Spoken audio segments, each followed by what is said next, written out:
The fans should know that the Packers have made some changes to the way some things are done around Lambeau, but the essentials, you will need a credit or debit card and your phone. These items are going to be really important going into Monday night's game and really every home game going forward.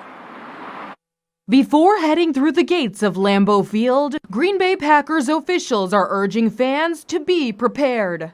And we knew there would be a transition, and we'll still have some of that going on through these early games, but looking forward to get more of our fans on that platform and all the efficiencies and security that it brings. The Packers recently transitioned to mobile tickets. Have them in your phone, downloaded, in your wallet, or simply ready to go. You don't want to be doing that as you're walking up to the gate. Aaron Popkey with the Green Bay Packers says while the team is still transitioning, they're off to a good start. Popkey also wants to remind fans that cash is no longer king inside Lambeau. The Packers also transitioned to cashless transactions only. We do have the opportunity, if people have not prepared properly for the game with a debit card or credit card or even mobile pay. We have Apple Pay and Google Pay that's accepted at our points of sale. We do have the conversion machines here.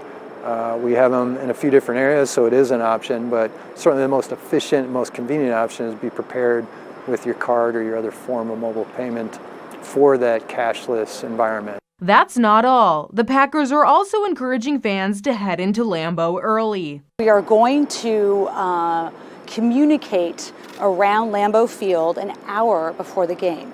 So at the 60-minute mark before the home game, or before we kick off, we are going to have concussions booming from the top of the stadium. So you've seen the fireworks and you've seen the concussions when the team runs out, but at this time we're going to start with the boom, and then we're going to have messaging on all the boards, including the Resch Expo, and the Resch Center will also promote this.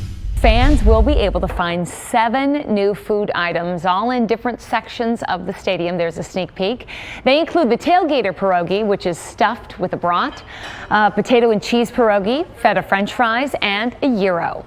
Johnsonville also has a few offerings as well. There is a quesadilla, a bourbon bratwurst, and mac and cheese bratwurst. This made it a little bit more trying this year with some new food items during COVID and everything to kind of get together and collaborate on these things. But they were still managed to get a few great new items out this year. Now, I know you're just starting your shift this morning at Bellin. How do the local numbers look today? From the COVID perspective, we continue to see a growth in the number of cases. Yesterday for our region was really the highest number of new cases that had been diagnosed this year. And our hospitalizations continue to trend upwards, though maybe the bright side is that trend upwards seems to have slowed just a little bit at this point.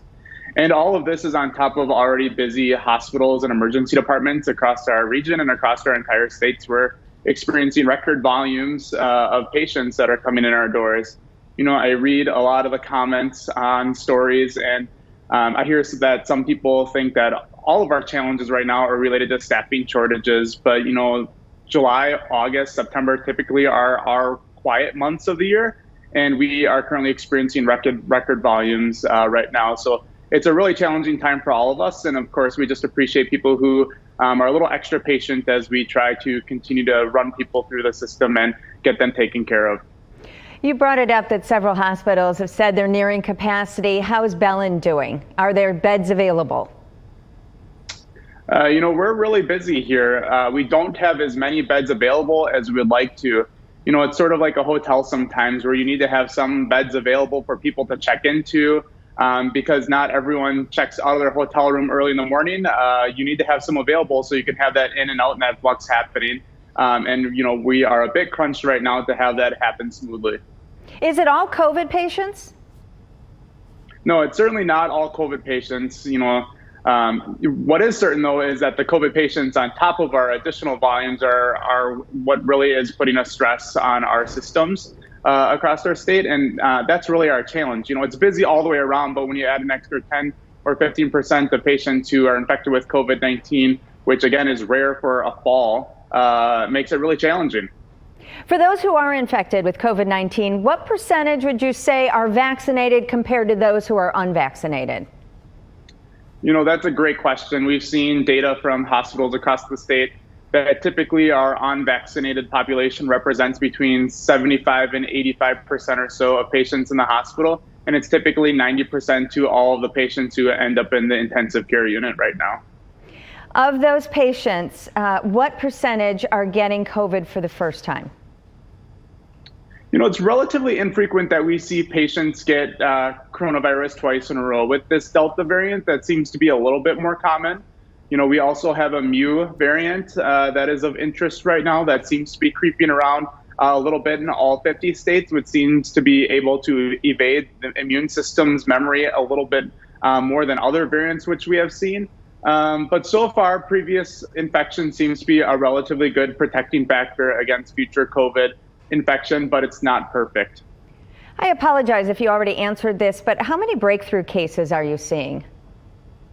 That's a great question. The state just released our data from August as a state of what vaccination meant for us. And that data showed that those who were unvaccinated were 4 times more likely to be infected with COVID-19, 8 times more likely to end up in the hospital, and 10 times more likely to die from COVID-19. So we talk a lot about how the vaccine isn't perfect. It doesn't give you 100% immunity. But again, all of those endpoints we look at, getting infected, hospitalized, and dying, it is very effective against that. And that is clearly the bright spot that healthcare professionals are looking to right now, is that this vaccine continues to be something that is really saving us from a complete disaster. But you are seeing breakthrough cases? We do see breakthrough cases, but again, people who have been vaccinated seem to fare much better than they would have they not been vaccinated. So they're much less likely to die. They're much less likely to need to be in the hospital. And again, they're less likely to get infected in the first place. We saw a case study that was reported from over in La Crosse where several nursing home patients had been infected with COVID-19 despite being vaccinated there. But actually, none of them ended up needing to even be hospitalized, and none of them died of COVID-19, which is drastically different than what our experience would have been had none of them been vaccinated. Doctor, it felt like a few days ago, the news was kind of good that we were reaching the peak of the Delta variant surge, but our numbers still seem to be very high. Is there any indication we're reaching the peak? It seems that our trajectory seems to have slowed a little bit from what we had been experiencing just a couple of weeks ago. Certainly we don't have a crystal ball for our region, but we also